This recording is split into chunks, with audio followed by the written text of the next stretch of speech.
ಮಕರ ಸಂಕ್ರಾಂತಿ ಅಂತಂದರೆ ಇಲ್ಲಿವರೆಗೂ ನಮಗೆ ದಕ್ಷಿಣ ಆಯನ ಅಂದರೆ ದಕ್ಷಿಣಾಯನ ಕಾಲದಲ್ಲಿ ಇತ್ತು. ಈಗ ಉತ್ತರಾಯಣ ಅಂತಂದರೆ ಫ್ರಮ್ ಸೌತ್ ಟು ನಾರ್ತ್ ಅಂದರೆ ದಕ್ಷಿಣದಿಂದ ಉತ್ತರಕ್ಕೆ ಉತ್ತರಾಯಣಕ್ಕೆ, ಅದು ಮಕರ ರಾಶಿಯಲ್ಲಿ ನಮ್ಮ ಸೂರ್ಯ ಭಗವಾನ್ ಸೂರ್ಯ ದೇವರ ಪ್ರವೇಶ ಆಗುತ್ತೆ. ಹಾಗಾಗಿ ಅದನ್ನು ಮಕರ ಸಂಕ್ರಾಂತಿ ಅಂತ ಹೇಳ್ತಾರೆ. ಆದರೆ ಮಕರ ಸಂಕ್ರಾಂತಿಯಲ್ಲಿ ಏನಾಗುತ್ತೆ ಅಂದರೆ, ಈಗ ನಮಗೆಲ್ಲ ಬೆಂಗಳೂರಲ್ಲಿ ತುಂಬ ಚಳಿ ಆಗ್ತಾ ಇದೆ ಅಲ್ಲ, ಮನೆಯಲ್ಲಿ ಏನು ಸ್ಕಾರ್ಫ್ ಹಾಕ್ಕೊಂಡು ಹೀಟರ್ ಹಾಕ್ಕೊಂಡು ನಾವು ಸ್ವೆಟರ್ಗಳು ಹಾಕ್ಕೊಂಡು ಮಂಕಿ ಕ್ಯಾಪ್ ಹಾಕ್ಕೊಂಡಿದ್ದೀವಿ. ಇನ್ನು ಮುಂದೆ ಅದೆಲ್ಲನೂ ನೀಟಾಗಿ ವಾಶ್ ಮಾಡಿ ಮನೆ ವಾರ್ಡ್ರೋಬ್ನಲ್ಲಿ ಒಳಗಿಡುವಂಥ ಕಾಲ.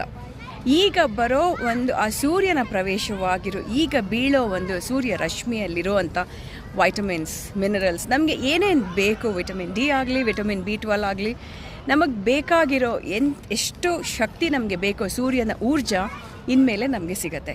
ಹಾಗಾಗಿ ಮಕರ ಸಂಕ್ರಾಂತಿ ಬರೀ ಹಬ್ಬ ಅಲ್ಲ, ಕೀಟಾಣುಗಳನ್ನು ನಾಶ ಮಾಡೋ ಹಬ್ಬ ಕೂಡ. ಅದು ಹೆಂಗೆ ಮಾಡ್ತಾರೆ ಅಂತ ಈಗ ಮತ್ತೆ ಹೇಳ್ತೀನಿ ನೋಡಿ. ಹಬ್ಬಕ್ಕೆ ಎಷ್ಟು ಚೆನ್ನಾಗಿ ಸೆಲೆಬ್ರೇಟ್ ಮಾಡ್ತಾ ಇದ್ದಾರೆ. ಇವರಿಗೂ ಮೊದಲು ನಾವು ಅರಿಶಿನ ಹೀಗೆ ಹಚ್ಚೋದು, ಹಿರಿಯರ ಆಶೀರ್ವಾದ ತಗೊಳ್ತೀವಿ. ಇದು ನಿಮ್ಮ ಕೈಗೆ ಕೊಡ್ತೀವಿ ಅಕ್ಷತೆಯನ್ನು. ಈ ಅಕ್ಷತೆಯಿಂದ ನಮಗೆ ನೀವು ಆಶೀರ್ವಾದ ಕೊಡ್ತೀರಾ. ಹಾಗೆ ನಾನು ಅರಿಶಿನ,